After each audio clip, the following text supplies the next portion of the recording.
Eu comecei semana passada, fiz uma introdução às 7 cartas e eu comecei falando sobre a igreja de Éfeso, porque é a primeira igreja, a primeira destinatária dessas cartas de Jesus, na revelação que João, o apóstolo João, recebeu na ilha de Patmos. João estava preso por causa do Evangelho, era o dia do Senhor, o domingo. O Império Romano colocou João nessa ilha penal, achando que o colocando ali ele não oferecia mais perigos, né? E só o problema é que Domiciano, que era o imperador da época, ele subestimou Deus, subestimou as ações de Deus, porque embora Domiciano embora João estivesse preso naquela ilha, ele não estava impedido de receber o que Deus tinha para revelar a ele. Então o Senhor Jesus aparece ele mesmo para João e ele revela a sua vontade para a sua igreja. Eu digo a sua vontade para a sua igreja porque, embora tenham sido 7 cartas, 7 destinatárias, por assim dizer, o número 7 na Bíblia, e disse aqui semana passada, representa plenitude, totalidade, simbolizando, né, havia outras igrejas na Ásia Menor, naquela região, atual Turquia, mas Jesus escolheu aquelas 7 igrejas para representar as igrejas como um todo, inclusive nos nossos dias, inclusive a comunidade presbiteriana da freguesia, a nossa igreja. Então, aquelas cartas, o que ali está escrito, tem a ver, ou teve a ver com as igrejas do primeiro século, mas também tem a ver com a nossa igreja hoje. E nós vimos na semana passada, quando Jesus revela a João a respeito da igreja de Éfeso, como que Jesus ele faz elogios à teologia daquela igreja, como que ele fez elogios à seriedade, à ortodoxia, a forma como que aquela igreja não tolerava as heresias do primeiro século, que eram muitas por sinal. E o problema é que aquela igreja tinha uma excelente ortodoxia, uma excelente teologia, mas havia perdido o primeiro amor. Ou seja, eles tinham a mente iluminada, mas o coração frio. Eles tinham a mente cheia de teologia, cheia de conhecimento, cheia da verdade, mas não descia para o coração. Eles haviam perdido o primeiro amor. É interessante porque a gente vai olhando, vai lendo as 7 cartas, vai lendo os relatos, né? E a gente vai descobrindo algumas coisas interessantes, né? Por exemplo, né? Nessas cartas, Jesus ele faz elogios e repreensões. Então ele vai trabalhar sempre, né, o modus operandi de Jesus nessa carta vai ser esse. Ele vai trabalhar se apresentando, ele vai trabalhar fazendo elogios, mas também fazendo recriminações. E por falar em elogios, né, antes da gente entrar na própria carta de hoje, vamos falar sobre a carta à igreja destinada a Esmirna, a igreja que estava na cidade de Esmirna, a segunda carta. É interessante falando de elogios, porque receber elogio é muito bom, todo mundo gosta, não é verdade? Todo mundo gosta de ser elogiado, todo mundo gosta de receber elogios, desde pequenos, né? A gente sabe a importância disso. Nós sabemos a importância de elogiarmos nossos filhos pequenos quando eles fazem alguma coisa boa. Tem pais que não conseguem fazer isso, tem pais que não conseguem elogiar seus filhos, e nós sabemos, à luz da experiência pessoal, mas também à luz da psicologia, que o elogio ele é algo fundamental nos relacionamentos. Então, imagine, desde pequeno seu filho faz uma coisa boa, né? Como que a criança gosta.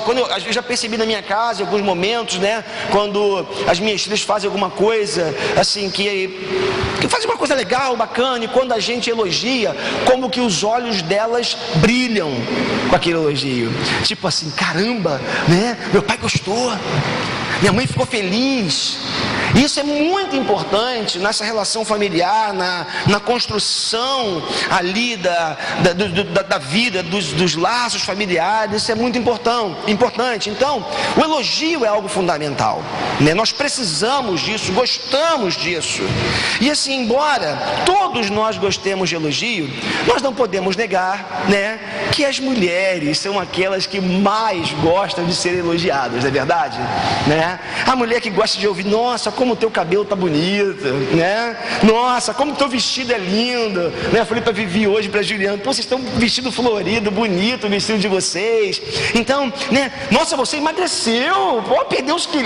Esse elogio, então, né? Esse é algo assim que a pessoa ganha o dia quando recebe. Como você está bonita. Receber elogio é um negócio legal. A gente gosta, né? De ser reparado, de ser notado. A gente gosta que as pessoas, elas percebam mudanças, transformações, evoluções, as coisas boas que nós fazemos. Receber elogio, então, é muito bom. Então, eu penso que esses elogios, eles podem ter pelo menos, digamos assim, podem suscitar pelo menos 2 sentimentos dentro da pessoa que recebe esse elogio. Eu poderia dizer aqui, posso dizer como vou fazer, assim, eu acho que 2 tipos de sentimentos surgem ou podem surgir quando nós somos elogiados. Tem um sentimento negativo e um positivo que pode surgir. Negativamente falando, é óbvio, né, que alguns elogios têm a capacidade de gerar vaidade, orgulho, soberba, altivez. Não esqueço quando eu era seminarista, começando a pregar, né? Eu já falei isso aqui algumas vezes. Um irmão querido falou para mim assim, falou assim: pô, cara, você pregou, foi legal demais a sua mensagem, é muito abençoadora. Agora eu vou te dizer uma coisa para você: a mim cabe elogiar e a você administrar o elogio. Eu nunca mais esqueci aquilo. Nunca mais. Eu era seminarista, começando o seminário, ele falou: a mim cabe elogiar, a você cabe administrar o elogio recebido. Aí aquilo me fez pensar, né? Por quê? Porque ele já sabia que o que um elogio pode fazer. Aí vai, né? O bobão aqui podia: pô, eu sou um cara, né? Eu preguei bem pra caramba, né? Eu sou o pregador, né? Que nada. Então, olhando por um aspecto negativo, a gente tem que tomar cuidado com o incentivo, melhor dizendo, com o elogio, porque ele pode gerar sim vaidade, orgulho, altivez, soberba no nosso coração. E a gente sabe que tem gente que infelizmente vive assim. Tem uma pessoa, eu tenho um hábito assim, eu adotei uma coisa na minha vida: eu não adiciono criança no Facebook. Tá?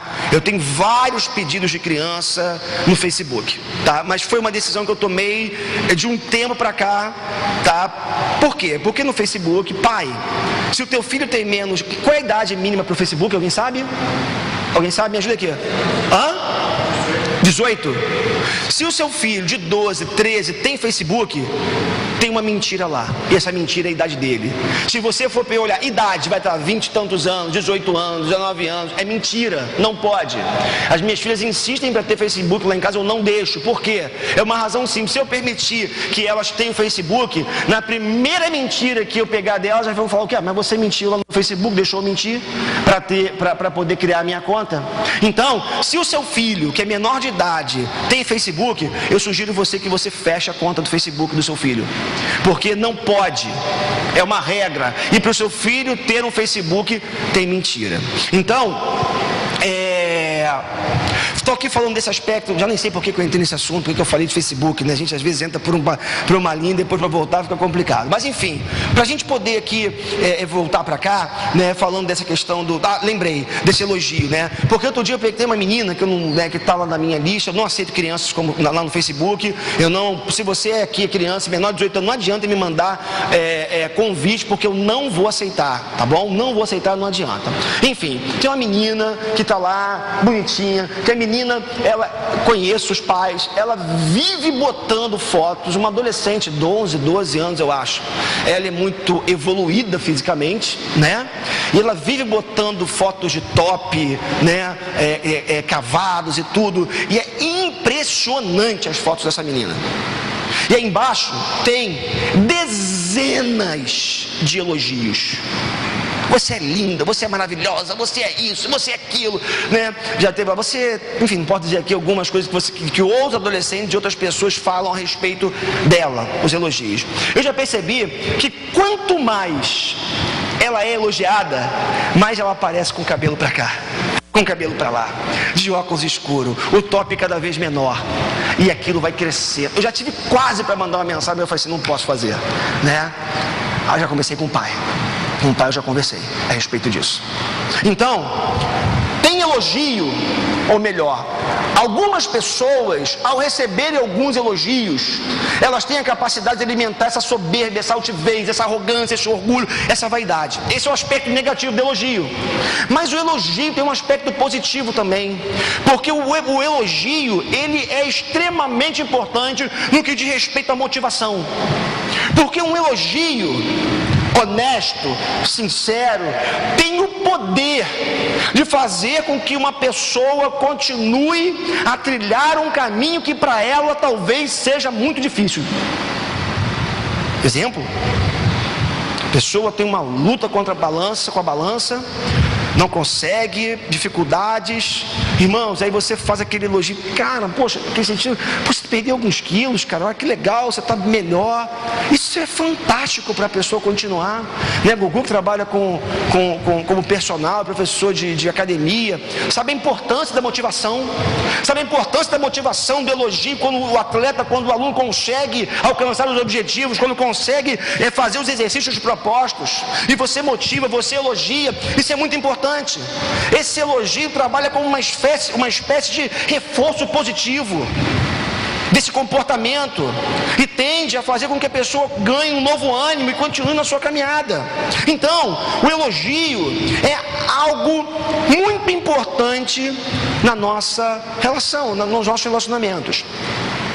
Falando das igrejas da Ásia Menor, é interessante porque nessas 7 cartas, como eu já disse para vocês, Jesus ele vai fazer elogios e repreensões, condenações, repreensões às igrejas.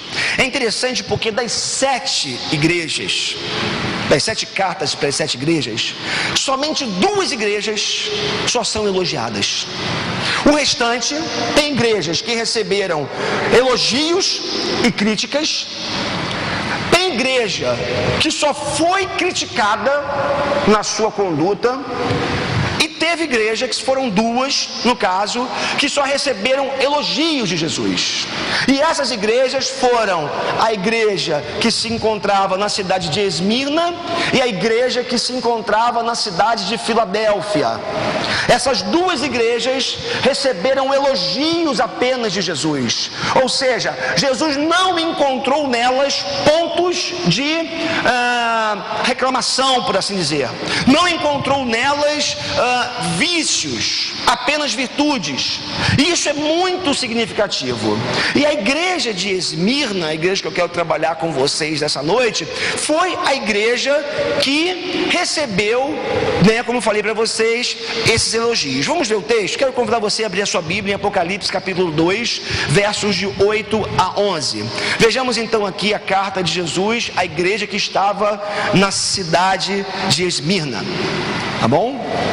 Vou dar um tempinho para você abrir a sua Bíblia.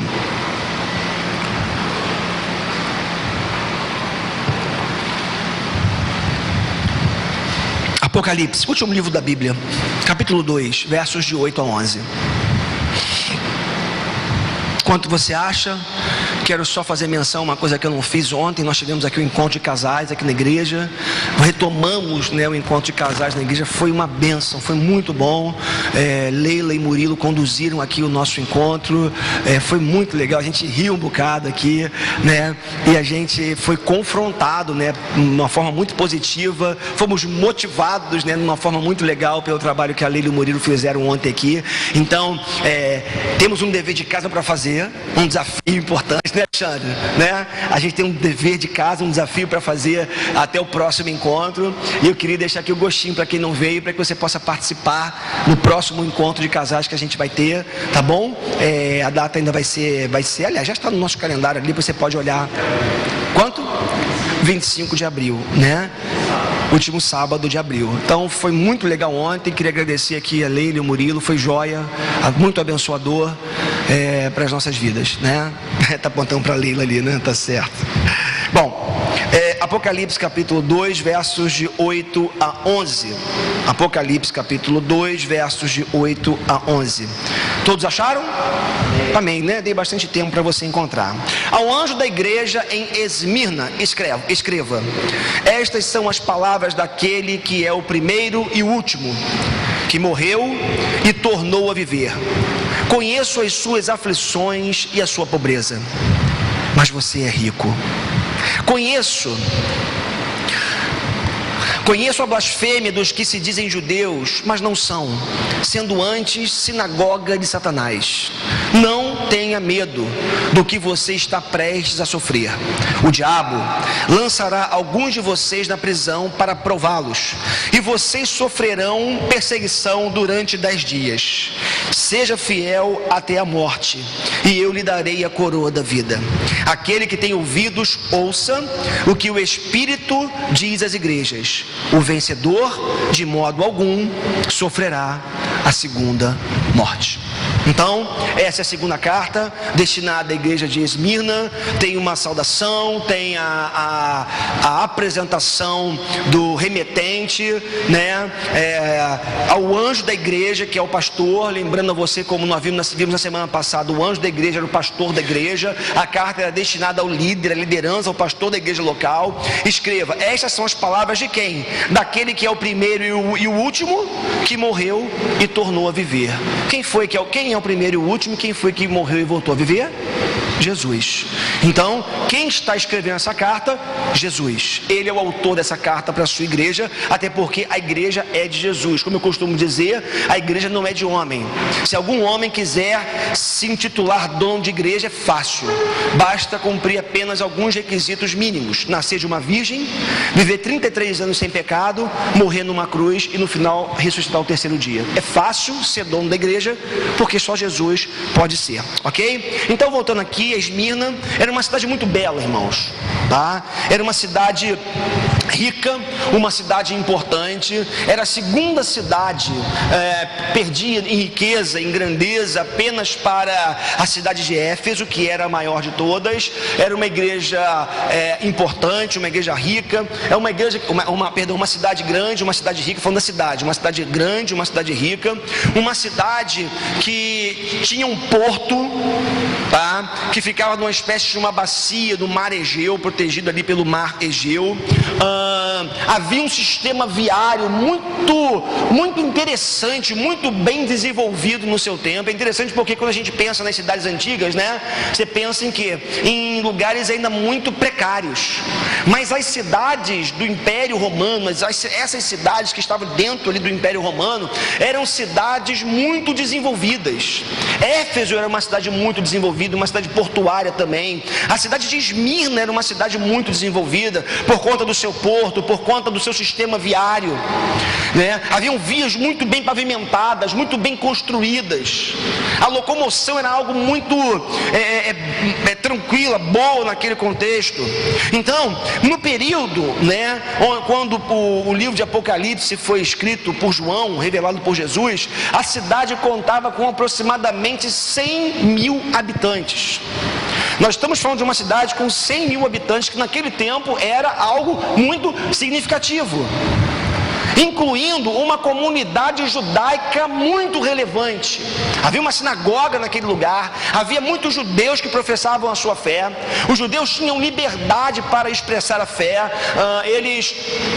até porque dentro do Império Romano, o imperador, né, Roma, não colocava nenhuma resistência para as religiões, desde que elas também professassem a sua adoração ao imperador.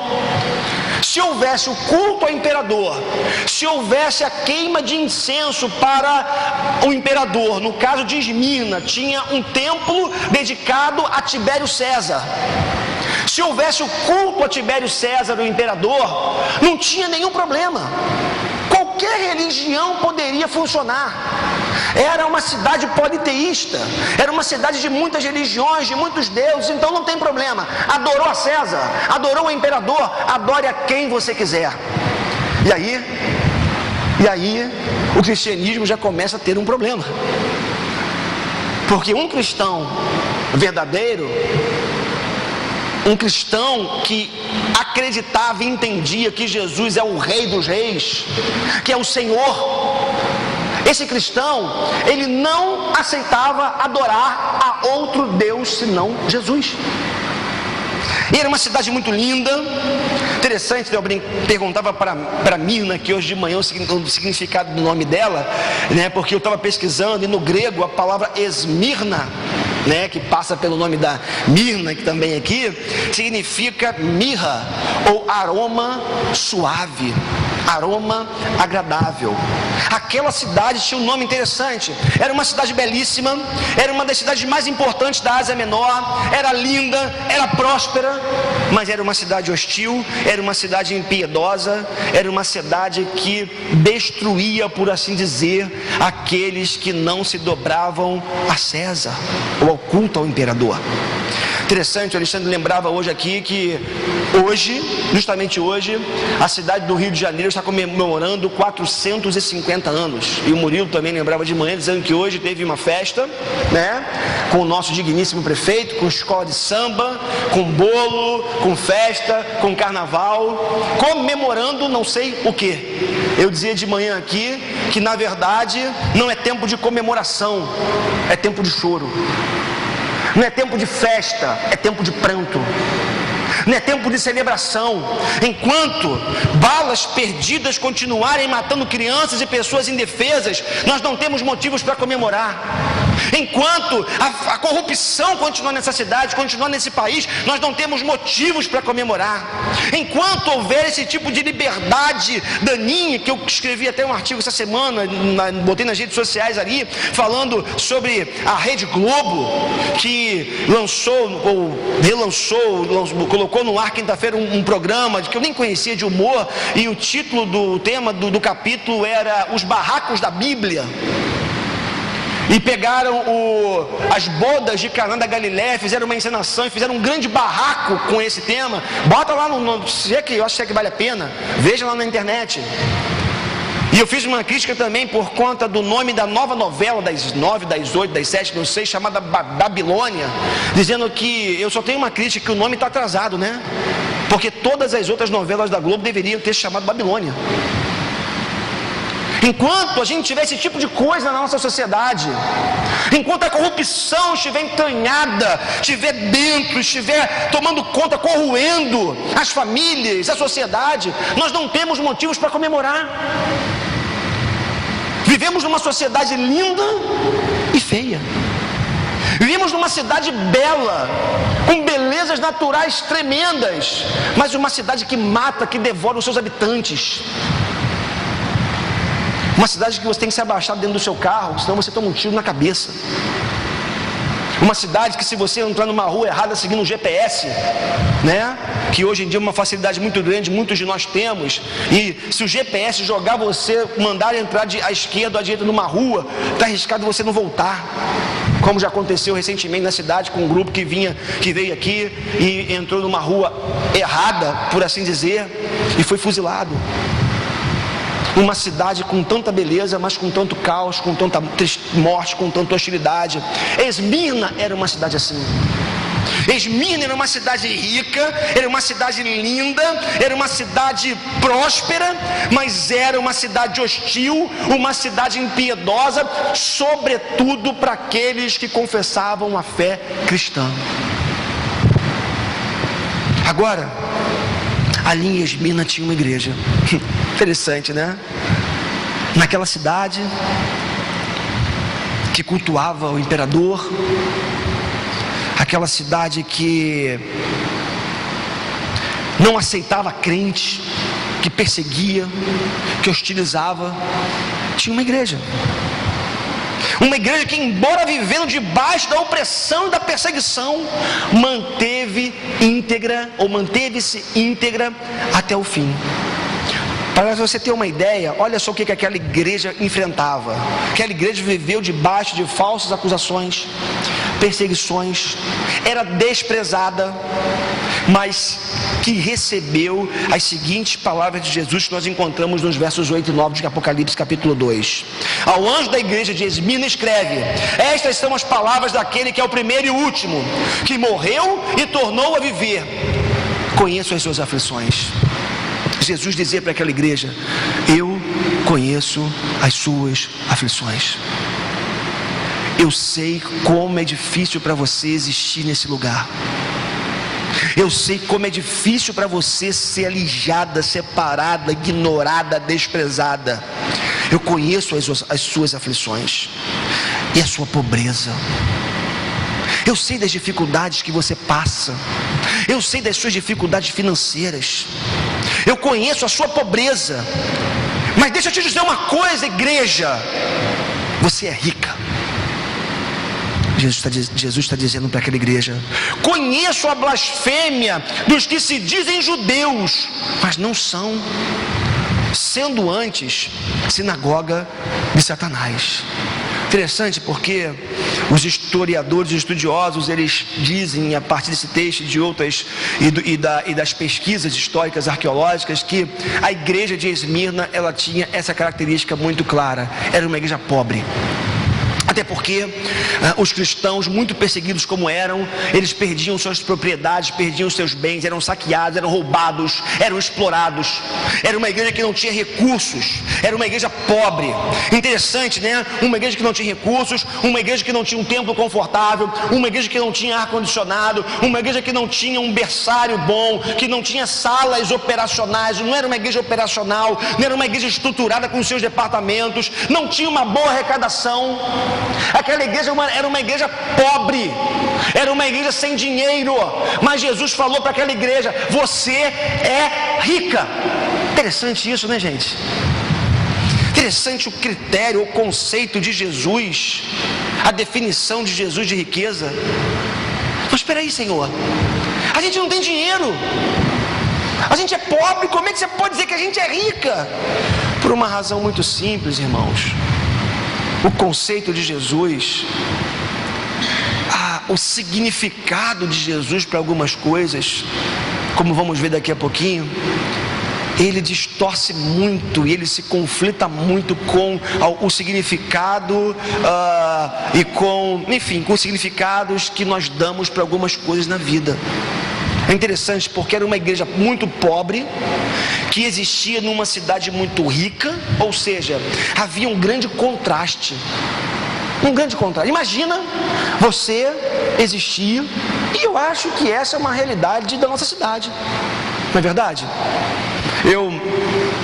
Uma vez eu subi ali a estrada onde o pai do Pedro mora, Estrada das Canoas, né? Ali é uma coisa interessante, né? E reflete muito da paisagem do Rio de Janeiro. Você tem favela de um lado e mansões. Você atravessou a rua, você tem mansões.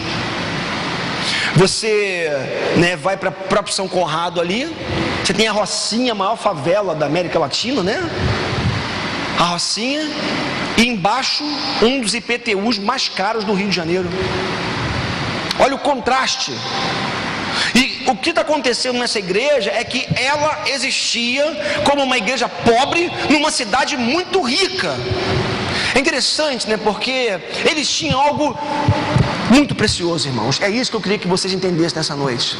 O valor daquela igreja não estava no que eles tinham. Eles tinham a providência de Deus, eles tinham o favor divino, e era isso que os fazia ricos. E sabe o que você já precisa começar a entender nessa noite? Se você talvez seja uma pessoa que não tenha grandes recursos, para Deus, isso é o que menos importa.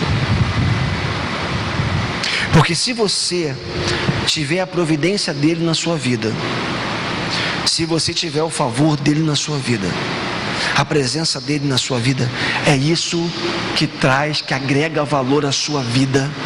E é isso que faz de você uma pessoa rica.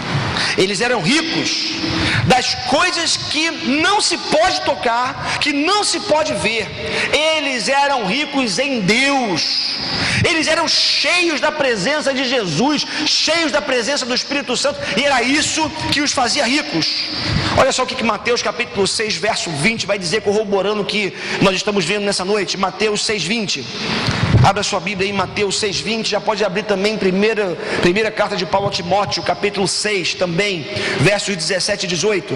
Mateus 6:20, primeira carta de Paulo a Timóteo, capítulo 6, versos 17 e 18. Mateus 6 vai dizer assim: mas acumulem para vocês tesouros nos céus, onde a traça e a ferrugem não destroem, e onde os ladrões não arrombam e nem furtam. Jesus está sendo claro: não adianta ter riqueza na terra, não adianta acumular na terra. Tesouro, que é tesouro de verdade, é aquele que é acumulado no céu. 1 Timóteo 6, 17 e 18. Ordene aos que são ricos no presente mundo que não sejam arrogantes, nem ponham a sua esperança na incerteza da riqueza, mas em Deus, que de tudo nos provê ricamente para a nossa satisfação. Ordene-lhes que pratiquem o bem, sejam ricos em boas obras, generosos e prontos a repartir. Interessante, porque eles, aqueles irmãos da igreja que se encontravam em Esmirna, eles não tinham pedigree judaico, como eu falei para vocês, não tinham templos suntuosos, não tinham recursos financeiros, mas eles tinham a presença e o amor gracioso e generoso de Deus nas suas vidas. Na verdade, eles é que eram os verdadeiros israelitas. Interessante, porque em Romanos capítulo 2, versos 28 e 29, o texto vai dizer assim, Romanos capítulo 2, 28 e 29: porque não é judeu quem o é apenas exteriormente, ou seja, aquele que demonstra de uma maneira estereotipada ser judeu, nem é circuncisão o que é apenas na carne, porém judeu é aquele que o é interiormente, e circuncisão a que é do coração, no espírito, não segundo a letra, e cujo louvor não procede dos homens, mas de Deus. Irmãos, justamente por serem ricos segundo os padrões de Deus, justamente por isso aquela igreja conseguiu passar pela provação que passou. Interessante, verso 10, volta para o texto de Apocalipse capítulo 2, olha só o que o texto vai dizer no verso 10: não temas as coisas que tens que sofrer. Eis que o diabo, presta atenção, eis que o diabo está para lançar em prisão alguns dentre vós, para ser dispostos à prova, e tereis tribulação por 10 dias. Ser fiel até a morte, e dar-te-ei a coroa da vida. Olha só o que o verso 10 está dizendo.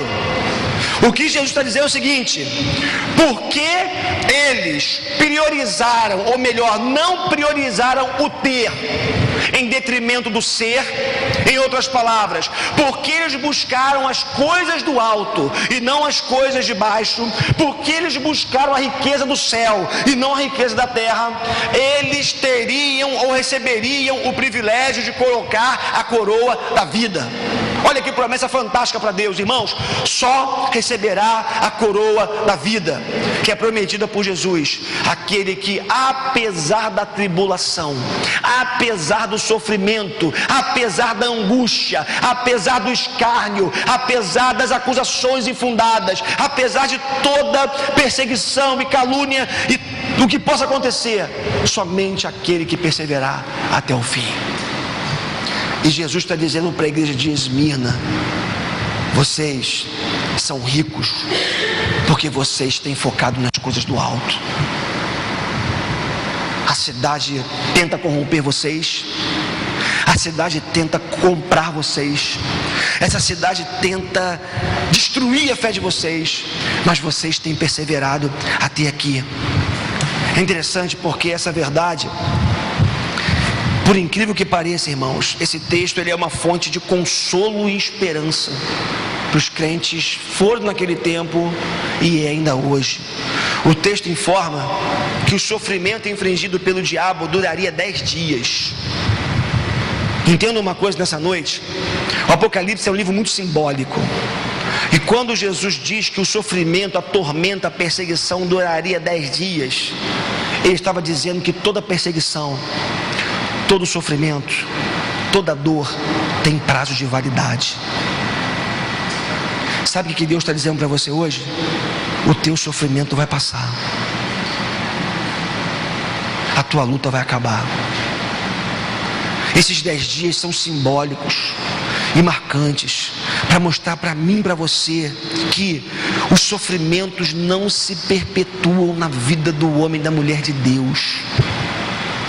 Esse texto ele é tão maravilhoso e é tão profundo, tão significativo, porque Jesus ele faz questão de mostrar que aqueles irmãos que estavam sendo perseguidos, estavam sendo humilhados, desprezados, abusados e até mortos em alguns casos, Jesus vira para eles e diz o seguinte para eles: não temam, não se preocupem, porque esse sofrimento vai passar, essa dor vai acabar.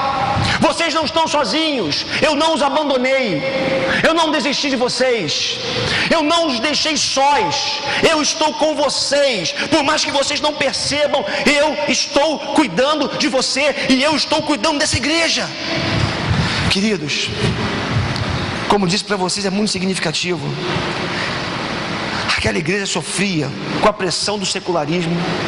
Você sofre com a pressão do secularismo. Hoje eu conversava com um irmão, ele me dizia: pastor André, me chama de André, olha, domingo para mim a igreja é fantástica, eu estou aqui, mas de segunda a sexta, sábado eu estou no mundo, eu não consigo, a pressão é tanta que eu cedo. O secularismo, ou seja, esse sistema anti-Deus, sem Deus, é tão forte, ele falava, que eu não consigo, eu sou pressionado, ou eu cedo ou eu sou atropelado. Palavras minhas, não dele. Aquela igreja, porém, ela lutava contra o secularismo, ela lutava contra o imperador, o culto ao imperador. Você imagina comigo aqui, pensa comigo. Toda a cidade tinha que se render ao imperador e queimar incenso.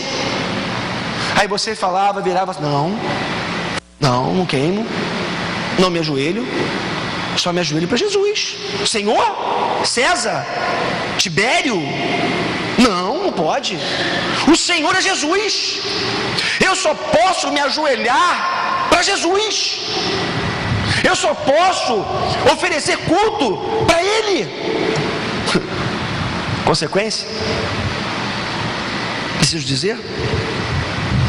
Secularismo, culto ao imperador, e o pior, ou não sei se pior, tão grave, a perseguição dos próprios judeus.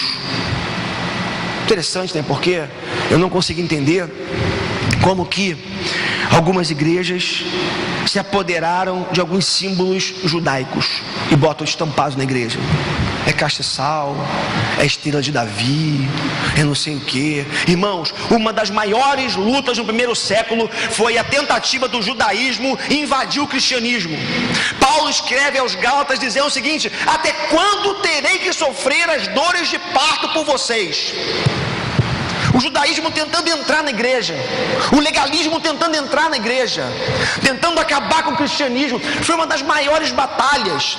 E olha o que o texto vai dizer daqueles que se diziam judeus, mas que no fundo eram sinagogas de Satanás. A crítica dura a Jesus. Esse não é um discurso antissemita, esse não é um discurso contra judeu, mas é um discurso contra uma tentativa, hoje ainda presente, de algumas igrejas, de adotar. Outro dia eu vi um figuraço na televisão com o kippá, pastor, botou o kippá na igreja, na cabeça, um manto, como um judeu, e fazendo culto. É lá mesmo, universal, é isso mesmo. Pronto, falei. Olha lá. Que negócio é esse? Que negócio é esse? Jesus abomina isso. Ele chama de sinagoga de Satanás.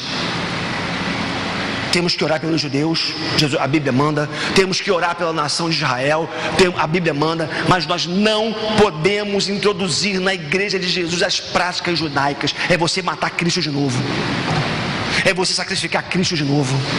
E a Bíblia abomina isso. Ali que eles viviam, perseguidos, massacrados, caluniados pelos próprios judeus, mas aquele sofrimento tinha prazo de validade. É interessante, porque nessa noite eu acredito que tem gente aqui sofrendo. Eu não preciso ser um vidente de revelação de Deus para saber que aqui nesse pequeno auditório tem gente sofrendo. E o que eu posso dizer para você, meu irmão e minha irmã, à luz da palavra de Deus, à luz do que Jesus disse para a própria igreja de Esmirna, é que esse teu sofrimento vai passar. Esse teu sofrimento tem prazo de validade. Então, esse texto traz muito consolo ao nosso coração. Mas esse texto também é importante. Ele também traz esperança para o nosso coração, porque ele nos mostra que o nosso sofrimento é fruto de batalha espiritual. E essa é a melhor notícia que nós podemos receber, que o nosso sofrimento é fruto de batalha espiritual. Sabe por que eu digo isso? Porque o próprio texto vai nos informar. O texto diz o seguinte, que o diabo está trabalhando para colocar muitos de vocês na prisão. Olha o que Jesus está informando. Primeiro, que Jesus não engana a sua igreja. Jesus não promete só mar de rosas. Jesus não promete só prosperidade, como se prega por aí. Não promete só vida mansa, de conquistas aqui na terra. Jesus fala, o diabo vai colocar muitos de vocês na prisão. Isso mostra que essa batalha é espiritual. Por que eu digo que isso é um consolo? Por uma razão muito simples. Porque se é o diabo que estava colocando aquele povo na prisão, e se a nossa batalha diária ela é espiritual, nós temos condições de vencer essa batalha com as armas espirituais que estão à nossa disposição. Se a batalha não é espiritual, eu não tenho armas para vencer.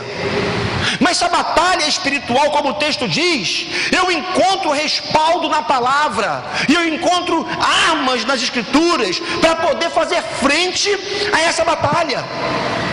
O diabo lançaria alguns deles na prisão, mas por mais que isso possa parecer aterrorizante, traz muita esperança e segurança e conforto para o nosso coração. Irmãos, naquele contexto, aquilo significava que, em última análise, não era o poderoso imperador Domiciano quem colocou João na ilha de Patmos que estava infringindo, ou melhor, que estava colocando sobre a igreja aquele sofrimento, mas era o próprio Satanás tentando impedir a obra de Deus. Isso significa dizer que não se trata de um inimigo físico, não se trata de uma batalha contra a carne e o sangue. E essa notícia é maravilhosa, sabe por quê? Porque Efésios capítulo 6 nos diz como que nós lutamos contra as batalhas espirituais. Abra só comigo, Efésios capítulo 6. Pois a nossa luta, vou correr um pouquinho aqui, Efésios capítulo 6, 12 e 13.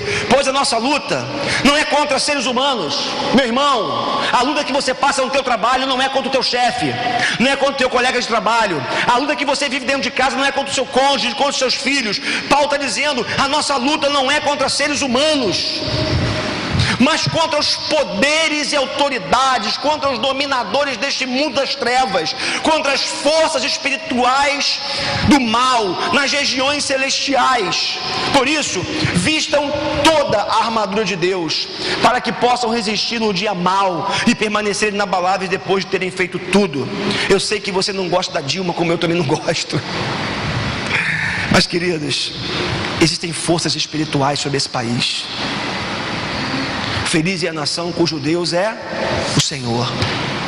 Enquanto a Aparecida for padroeira desse país, dessa nação, o que a gente vai ter isso aí?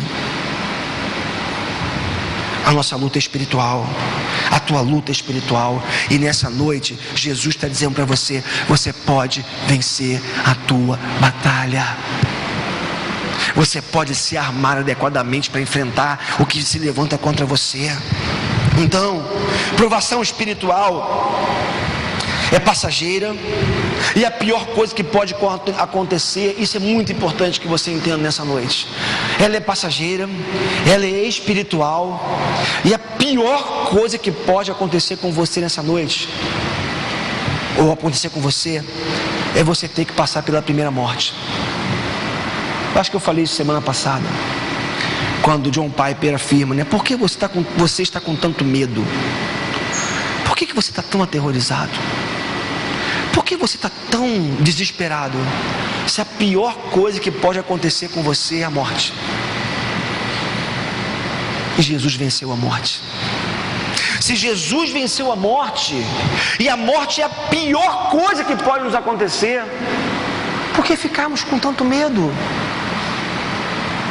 Jesus nos dá uma garantia que nós, por mais que passássemos pela primeira morte, nós jamais passaríamos pela segunda morte, que é a morte espiritual e eterna. Meu irmão e minha irmã, você deveria ter dado um glória a Deus nesse momento. Você deveria ter adorado o teu Deus nesse momento. Você deveria ter pulado de alegria nesse momento. Sabe por quê? Porque quando nós fecharmos os nossos olhos aqui, nós temos a certeza, a garantia de que nós estaremos ao lado do nosso Senhor na glória. A aprovação, ela é espiritual, a aprovação é passageira, e a pior coisa que pode acontecer é nós passarmos pela primeira morte, mas não pela segunda. É tão tremenda essa palavra. Jesus nunca disse que seria fácil. É difícil, é difícil. Ele nunca prometeu que a nossa fé seria sem esforço. A princípio eu tinha colocado sacrifício, mas apaguei e preferi botar esforço no meu sermão para não ter problemas com uma interpretação. Mateus foi morto ao fio da espada na Etiópia. Marcos foi arrastado e esfolado pelas ruas de Alexandria. Lucas foi enforcado na Grécia. João foi colocado num caldeirão de óleo fervendo, conseguiu escapar e foi deportado para a ilha de Pátimos. Tiago foi decapitado em Jerusalém. Tiago, conhecido como menor, foi jogado do pináculo do templo, não morreu e foi espancado depois até a morte. Filipe foi enforcado numa coluna na Frígia. Bartolomeu foi esfolado vivo. André foi preso numa cruz e dali pregou até morrer para os seus algozes. Matias foi apedrejado e decapitado. Barnabé foi apedrejado. Pedro foi crucificado de cabeça para baixo, uma cruz, é óbvio. E Paulo foi decapitado em Roma. Este foi o fim dos apóstolos de Jesus. Mas não foram apenas esses homens que foram fiéis até a morte. A história traz relatos, ou nos relata, tantos outros homens de Deus que foram fiéis até a morte. Para você ter uma ideia, rapidamente, eu me encontrei essa semana com um homem chamado... Me encontrei, é ótimo, parece sessão mediúnica, não foi, né? Me encontrei através da literatura, tá bom, gente? Através dos livros, né? Assim, me encontrei com um homem chamado Policarpo de Esmirna. O Policarpo, ele foi bispo da igreja de Esmirna, a igreja que nós estamos aqui estudando. Ele nasceu no ano 69 da nossa era cristã, e Tertuliano, um teólogo da igreja do terceiro século, ele diz que o Policarpo, ele foi preparado pelo próprio apóstolo João para ser o bispo da igreja em Esmirna. É interessante porque, por causa, claro, da perseguição, né, que estava acontecendo, o Policarpo, em determinado momento, ele teve que se retirar da cidade, se escondeu, né, por causa daquela perseguição, mas ele foi achado. E quando ele foi achado, os soldados romanos que foram até ele, a história diz que quando ele foi encontrado, ele ofereceu comida para os soldados romanos, colocando em prática aquilo que em Romanos capítulo 12, se não me falha a memória, verso 20, se eu estiver enganado, você depois me corrija, diz: se o teu inimigo tiver fome, dá-lhe de comer. Policarpo pega, dá comida aos seus perseguidores e pede que deem a ele apenas 2 horas para ele ficar sozinho para poder orar. E ele se retira por 2 horas, fica sozinho, até que acaba esse prazo.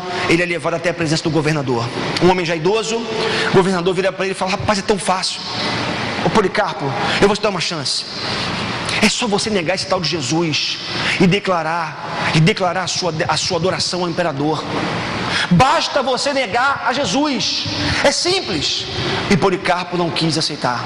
O governador insiste mais uma vez: eu vou te dar mais uma chance. Negue a Jesus.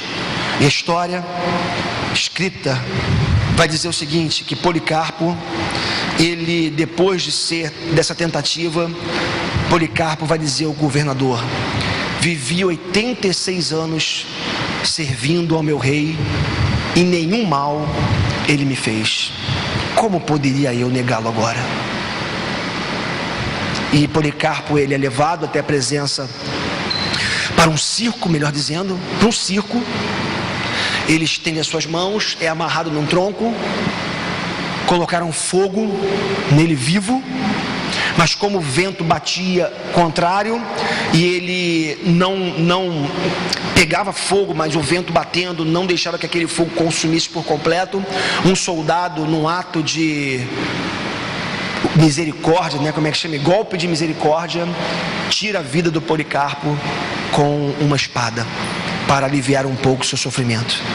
Aquele homem, bispo de Esmirna, ele sabedor do que o aguardava, já conhecedor da carta de João, porque ele já tinha a essa altura no ano, parece, a sua morte foi em 3 de fevereiro do ano 155 da nossa era.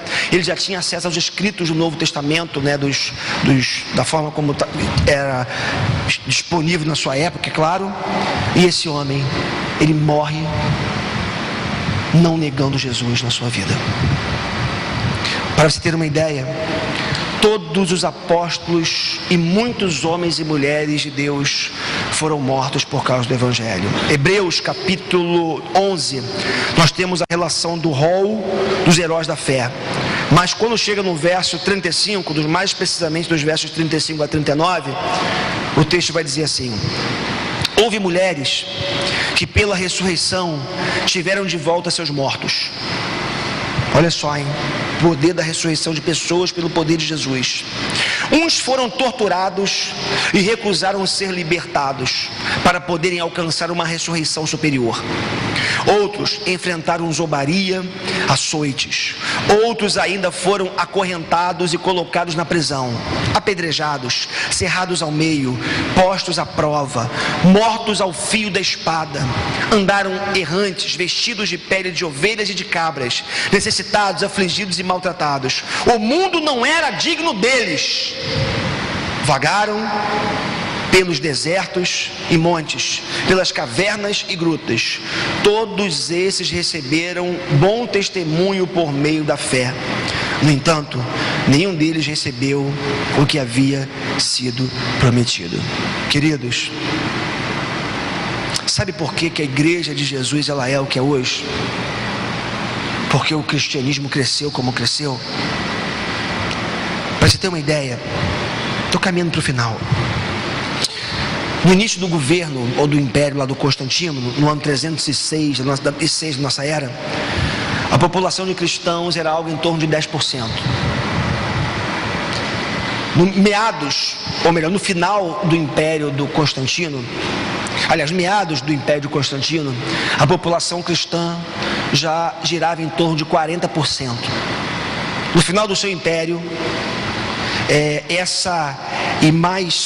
um século depois do império de Constantino, a população cristã já chegava a quase 90%. 90% da população do império era cristã. Sabe por que isso? Muito disso se deu ao sangue dos mártires que foi derramado por causa do Evangelho.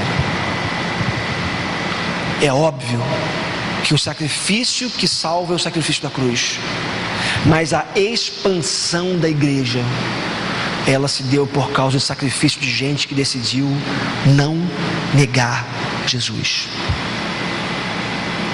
Interessante, porque teve um escritor, parece que foi Flávio José, não tenho certeza.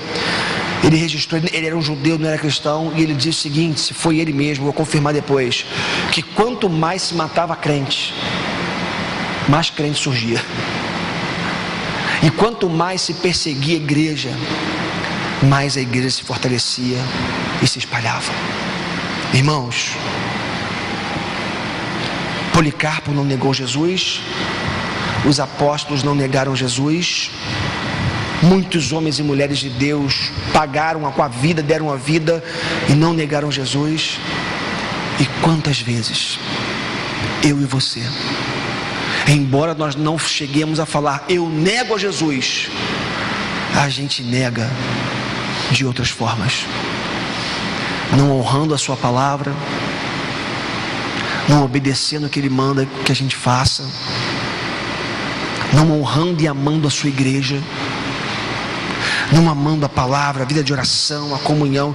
Quantas vezes nós negamos Jesus? Repito, não verbalizando eu nego a Jesus, mas as nossas práticas são práticas de quem muitas vezes estão negando o Senhor Jesus.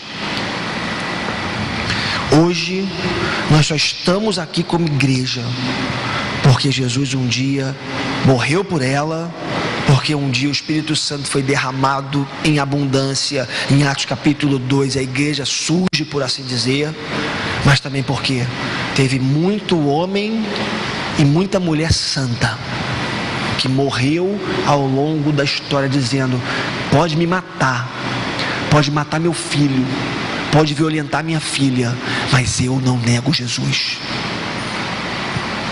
E sabe o que Jesus disse para aquela igreja? Porque vocês não me negaram, por causa da fidelidade de vocês, vocês vão receber a coroa da vida. Vocês vão receber a coroa da vida. Interessante, né? Os paradoxos da Bíblia. Eu falei de sofrimento, falei de tristeza, de pobreza, e a gente vê Jesus falando assim, quanto mais pobre, mais rico você é. Na Bíblia tem um negócio engraçado, né? A gente encontra vários paradoxos interessantes. Felizes são os que choram. Desde quando alguém que chora é feliz, né? Mas a Bíblia diz que felizes são os que choram. Ricos são os pobres. Os mansos que conquistam. Já viu um negócio desse? Manso conquistar alguma coisa? Na Bíblia. Palavra de Jesus. Livres são os servos. Vivos são os que morrem. É por isso que Paulo vai dizer, eu morri para o mundo, eu morri para essa vida, e a vida que agora eu vivo para Jesus. Queridos, todo crente, eu vou usar dizer isso nessa noite para terminar, todo crente é um vitorioso. Todo crente é um vitorioso. Ih, pastor, legal, essa igreja está adotando agora a teologia da prosperidade. Não. Todo crente é um vitorioso. Todo crente é um vitorioso. Todo crente é um vitorioso. Jesus está dizendo para você nessa noite, não temas. Ele não faz propaganda enganosa dizendo que você não vai ter sofrimento. E a morte pode até chegar, mas sabe onde está a vitória, irmãos, do crente? No fato dele não passar pela segunda morte, como nós já vimos aqui. Porque tudo vai passar, o mundo vai passar, a riqueza vai passar, a arrogância dos poderosos vai passar, eles vão ficar. E a Bíblia diz qual é o destino daqueles que confiam no seu braço, na sua arrogância. Mas eu quero terminar fazendo uma última afirmação para vocês, ou alguma afirmação nessa noite. O seu valor, meu irmão e minha irmã, não depende do que você tem. sem dinheiro, está duro, está vivendo um perrengue. O teu valor não está no dinheiro, o teu valor não está nas tuas conquistas, o teu valor não está nos teus títulos. Vai passar, nem que seja com o fechar dos seus olhos para a eternidade, quando viveremos o melhor de Deus para a nossa vida, mas vai passar. E permaneça firme, não desista de crer, não desista de esperar, não desista de se alegrar nas promessas de Deus, porque a promessa maior de Deus para a tua vida nessa noite é: aquele que perseverar até o fim, até a morte, será salvo, não passará pela segunda morte. Essa é a maior tragédia da humanidade. Morrer não é a maior tragédia, a maior tragédia é morrer sem Jesus. Eu queria que a gente orasse agora. Esmirna